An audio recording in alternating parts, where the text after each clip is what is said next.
Celsius qui continue de rembourser ses emprunts, les volumes de Bitcoin qui ont explosé sur Binance, la baisse de dominance de Tether qui serait une bonne nouvelle, ou encore Elon Musk qui se retire finalement de l'accord de rachat de Twitter. Bienvenue dans ce Daily Crypto où je vais vous résumer ces dernières actualités du monde crypto. Et si vous appréciez ce format, pensez à liker la vidéo et également à vous abonner et activer la cloche pour être informé dès que je sors une nouvelle vidéo, pour ainsi être au courant des dernières actualités du monde crypto et blockchain. Et si vous voulez participer au développement de la chaîne, vous pouvez désormais me soutenir en me laissant un pourboire sur Tipeee, et je précise que même un pourboire d'1€ peut grandement aider à me dégager du temps pour YouTube, pour au final vous offrir un contenu encore plus pertinent et plus professionnel. Et comme d'habitude, je vous rappelle que mon contenu a un but informatif et que je ne suis pas un conseiller financier, et finalement je vous invite à venir me suivre sur mon Twitter que vous trouverez dans la description, et n'hésitez pas à venir me dire ce que vous avez pensé de cet épisode dans les commentaires.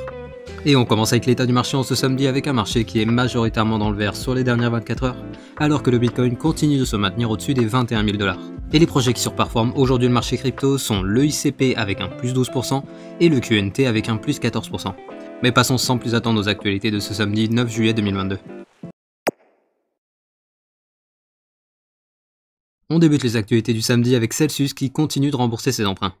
En effet, après avoir remboursé un prêt de 223 millions de dollars sur Maker et ainsi récupéré 22 000 bitcoins qui servaient de garantie, il semblerait qu'ils sont désormais en train de réitérer l'opération en remboursant leurs prêts sur Aave et sur Compound, car d'après les données blockchain, la dette de Celsius sur ces plateformes est passée hier de 258 millions de dollars à 235 millions de dollars. A savoir qu'une fois qu'elle aura remboursé ses emprunts, la société pourra récupérer l'équivalent de 950 millions de dollars de différents actifs numériques servant de garantie.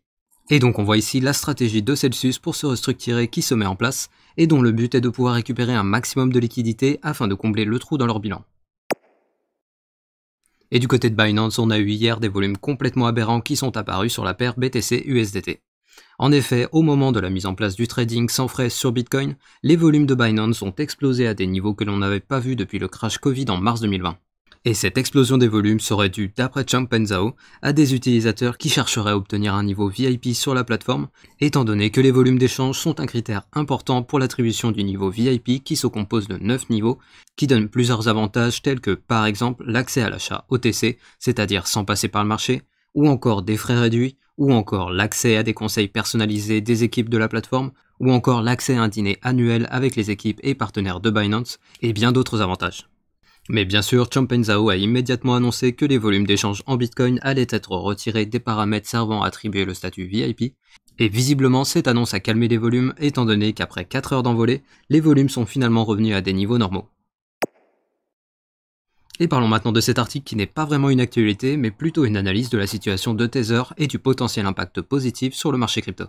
Et déjà, pour vous donner un peu de contexte, d'après les données de Glassnode, la dominance de l'USDT sur le marché des stablecoins est passée de 88,3% à 45,2% en l'espace de 2 ans. Et pour information, toujours d'après les données de Glassnode, actuellement la dominance du DAI est de 4,7%, celle du BUSD est de 12%, et finalement la dominance de l'USDC de Circle est de 38,1%. Et alors que l'on pourrait s'inquiéter d'un potentiel effondrement de Tether dû à la perte d'intérêt des investisseurs pour l'USDT, cet article estime que cela est finalement une bonne nouvelle pour le marché crypto, étant donné que désormais les parts de marché seraient réparties de façon beaucoup plus saine pour l'écosystème, et ainsi un hypothétique effondrement de Tether a donc un potentiel de nuisance pour le marché qui est bien moins important que lorsque sa dominance était quasiment à 90%. Et sans transition, on a Elon Musk qui se retire finalement de sa proposition de rachat de Twitter.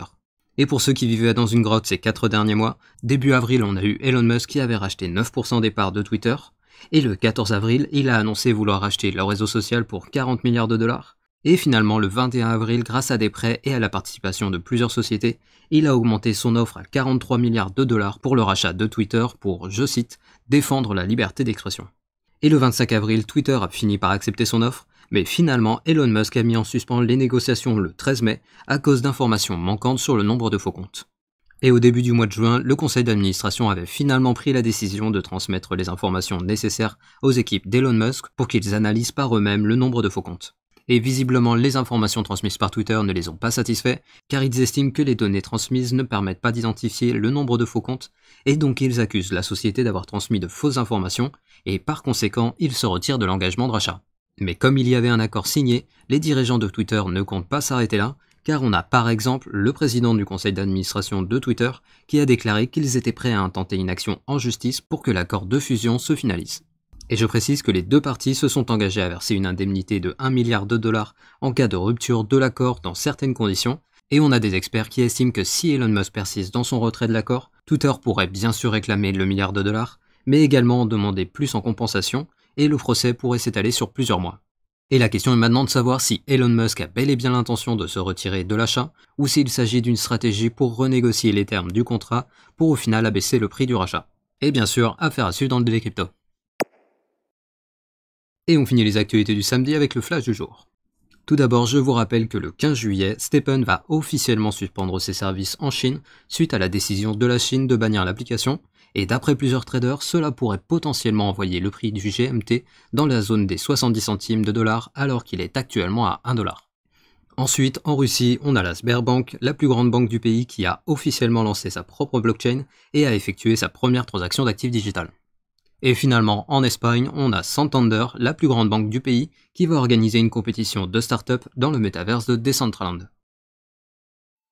Et ainsi se termine le Daily Crypto du samedi. Et je vous rappelle que je publie ces vidéos du lundi au samedi et les récaps crypto tous les dimanches. Et je vous invite à venir me suivre sur mon Twitter que vous trouvez en description. Et si vous voulez soutenir mon travail et m'aider à développer la chaîne, je vous rappelle que vous pouvez désormais me soutenir à partir de 1 € par mois sur mon Tipeee, que vous trouverez également en description. Et comme d'habitude, pensez au like pour le référencement de la vidéo, et à l'abonnement ainsi que l'activation de la cloche pour être notifié dès que je sors une nouvelle vidéo. Et je vous dis à demain pour le récap crypto, et à lundi pour le nouveau Daily Crypto.